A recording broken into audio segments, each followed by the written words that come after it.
Hello friends, food business ചെയ്യുമ്പോൾ അത്യാവശ്യമായി വേണ്ടുന്ന ഒന്നാണ് FSSAI licence or FSSAI registration.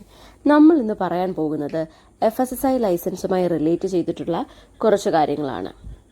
First, correct ടൈമിൽ ഉള്ള ലൈസൻസ് റിന്യൂവൽ ഇമ്പോർട്ടൻ്റ് ആണ്. അതുപോലെ ആനുവൽ റിട്ടേൺസ് ഫയൽ ചെയ്യുന്നതും. ഇത് രണ്ടും നിശ്ചിത സമയത്തിനുള്ളിൽ ചെയ്തില്ലെങ്കിൽ വലിയ പിഴ അടയ്ക്കേണ്ടി വരും. foscos.fssi.gov. എന്ന സൈറ്റിൽ കൂടിയാണ് ഇത് ചെയ്യുന്നത്. 6 മാസം കൂടുമ്പോഴുള്ള ഫുഡ് ടെസ്റ്റ് റിപ്പോർട്ട് എടുക്കുന്നത് നല്ലതാണ്. നമ്മുടെ പ്രൊഡക്റ്റ് എക്സ്പോർട്ട് ചെയ്യുന്നെങ്കിൽ സെൻട്രൽ ലൈസൻസ് നിർബന്ധമാണ്.